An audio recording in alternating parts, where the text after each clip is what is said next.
அருமை தோழிகளுக்கு வணக்கம். இன்னைக்கு நாங்க மதர்ஸ் டே செலிப்ரேஷன்ஸ்க்காக போயிருந்தோம். அந்த vlog தான் பார்க்க போறீங்க. ஸோ மதர்ஸ் டே சாட்டர்டே அன்னைக்கு ஆக்சுவலா சண்டே தானே மதர்ஸ் டே. நம்ம சாட்டர்டே நைட்டு தான் ஆக்சுவலா இந்த ஈவெண்ட்டு.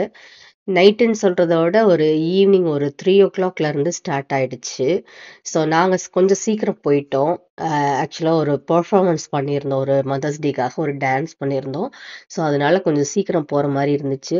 சீக்கிரம் போயிட்டு அங்க இருக்க இடத்தெல்லாம் சுத்தி பார்த்துட்டு இருந்தோம். ரொம்ப அருமையா டெக்கரேஷன் பண்ணியிருந்தாங்க. ஸோ இதுதான் அந்த ஹாலு. ஸோ வெளியில காக்டெயிலு, அப்புறம் ஸ்டார்டர்ஸ்லாம் வச்சிருந்தாங்க, நிறைய ஸ்நாக்ஸு. என்ட்ரியே ரொம்ப அழகா நம்மளெல்லாம் இன்வைட் பண்றதுல இருந்து ஆளுக்கு ஒரு டோக்கன் மாதிரி கொடுத்தாங்க. ஸோ அந்த டோக்கனை வச்சு நம்ம சில்வர் காயின் அங்க நம்மளுக்கு கொடுத்தாங்க ஒரு கிஃப்டா. ஸோ அதுக்கேற்ற மாதிரி இதுக்கு என்ட்ரன்ஸ் ஃபீஸும் கொஞ்சம் ஜாஸ்தி தான். லைக் ஒரு $70 பெர் ஹெட் வந்துச்சு. $70 இருந்தாலும் நம்ம பார்ட்டிசிபேட் பண்றதுனால நம்மளுக்கு ஒரு $15 ஆஃப் கொடுத்தாங்க. கன்செஷனல் ப்ரைஸ்ல நம்ம பார்ட்டிசிபென்ட்ஸ்க்காக கொடுத்தாங்க. So really really worth it. ஏன்னா அவ்வளோ அழகா டெக்கரேஷன் பண்ணியிருந்தாங்க. Well organised programme. அந்த ஹாலே அவ்வளோ பெருசா கலர்ஃபுல்லா இருந்துச்சு. எல்லாரோட டேபிளும் அழகா டெக்கரேட் பண்ணியிருந்தாங்க. ஸோ ஃபுட்டும் டேபிளுக்கும் சர்வ் பண்ணாங்க. நாங்க சாப்பிட்டுக்கிட்டே தான் பார்த்துக்கிட்டு இருந்தோம். ஸோ அங்க இருக்க ஃப்ளவர்ஸ் கூட பார்த்தீங்கன்னா ஃப்ரெஷ் ஃப்ளவர்ஸ்ல அழகா டெக்கரேட் பண்ணியிருந்தாங்க.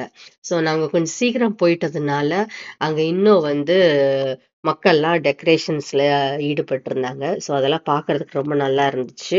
எல்லாரோட டேபிள்ஸ்லயும் லைட்ஸ் எல்லாம் போட்டு ரியல் கேண்டில்ஸ் பர்ன் பண்ணிட்டு இருந்தாங்க. ஸோ அதுவும் பார்க்கறதுக்கு ரொம்ப அழகா இருந்துச்சு.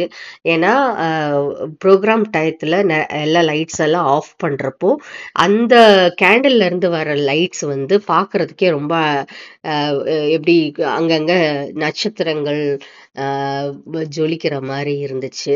ஸோ நாங்க இன்னும் இவங்களும் நம்மளோட டான்ஸ் ஆடுறவங்க தான். இவங்க தான் ஆக்சுவலா எங்களுக்கு சொல்லிக் கொடுத்த டான்ஸ் டீச்சர்னே சொல்லிக்கலாம். ஏன்னா இங்க ஒரு பெரிய டான்ஸ் கிளாஸ் வச்சு நடத்திட்டு இருக்கிறாங்க.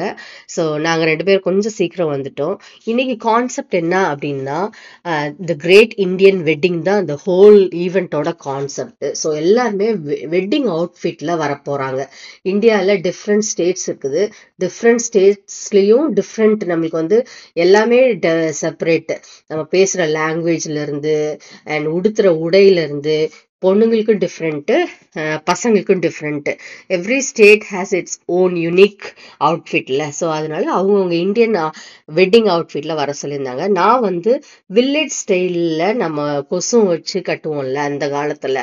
ஸோ அந்த மாதிரி கட்டிட்டு வர சொல்லியிருந்தாங்க. ஸோ அந்த மாதிரி நிறைய இப்போ குஜராத்தி, மராட்டி அவங்கெல்லாம் டிஃப்ரெண்டா கட்டிட்டு வர்றத பார்க்கறதுக்கே ரொம்ப அழகா இருந்துச்சு. ஸோ இதோட வீடியோ கண்டினியூவா அடுத்ததுல வரும், பாருங்க.